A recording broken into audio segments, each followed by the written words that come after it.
ঢাকা বিশ্ববিদ্যালয়ের আশপাশ এলাকায়, মেলার আশপাশ এলাকায় আমরা নিরাপত্তা ব্যবস্থা জোরদার করব। রাত্রে সার্চ লাইটের ব্যবস্থা করা হয়েছে, যাতে করে কোনো ঘটনা দুর্ঘটনা যেটাই হোক আমাদের নিয়ন্ত্রণে থাকে। লস্ট অ্যান্ড ফাউন্ড সেন্টার খোলা হয়েছে। কেউ যদি হারানো যায়, লস্ট অ্যান্ড ফাউন্ড সেন্টারের মোবাইল নাম্বারও দিয়ে দেওয়া হবে।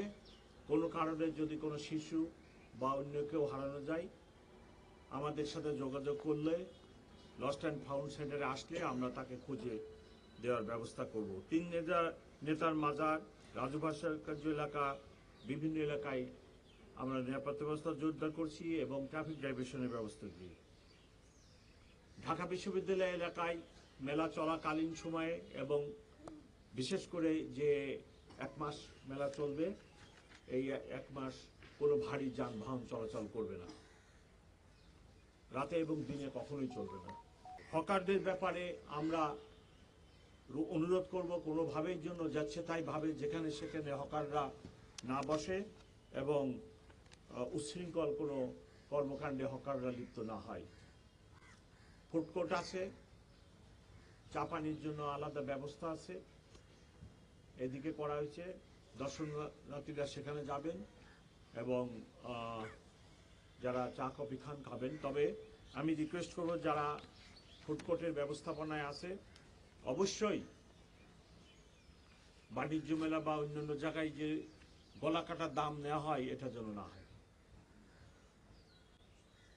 আমার অভিজ্ঞতা মতে এবং আপনাদের অভিজ্ঞতা আছে যে বাণিজ্য মেলায় হোটেলগুলা এবং ফুডকোর্টগুলোতে খাদ্যদ্রব্যের দাম 3 গুণ আদায় করা হয়, যেটা ঠিক না।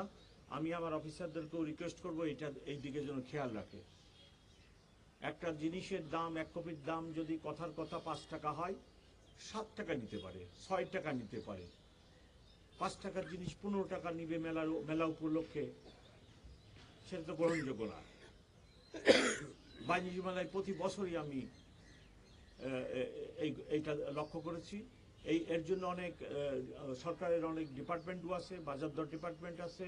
আমি তাদেরকেও রিকোয়েস্ট করব যে এইদিকে খেয়াল রাখবে। 5 টাকার জিনিস কোনোভাবেই 15 টাকা 20 টাকা দর্শনার্থীদের থেকে নিবে এবং এটা নিয়ে অনেক ঘটনাও হয়ে যায়। সেখানে ছোট ছোট ঘটনা হয়, তর্ক বিতর্কের সৃষ্টি হয়। আমি আমার কলিগদেরকেও রিকোয়েস্ট করতেছি এবং যারা অন্য ডিপার্টমেন্ট আছে তারা জন্য এদিকে খেয়াল রাখে। আপনারা জানেন এটি একটি রুটিন প্রোগ্রাম ঢাকা মেট্রোপলিটন পুলিশের জন্য। প্রতিবারের ন্যায় আমরা সেই রুটিন প্রোগ্রামটাই ফলো করতেছি এবং বাড়তি কিছু বিষয় দিয়ে আছে। ট্রাফিক একটি ইম্পর্টেন্ট বিষয় পুরো ঢাকা শহরের জন্য এবং এরূপ একটি কি বলে ফেস্টিভ প্রোগ্রামের জন্য ট্রাফিক আরও ইম্পর্টেন্ট। আমি আমার সহকর্মী এডিশনাল কমিশনার ট্রাফিক কে এখন অনুরোধ করতেছি ট্রাফিক ব্যবস্থাপনা সম্পর্কে আপনাদেরকে একটা ধারণা দিবেন।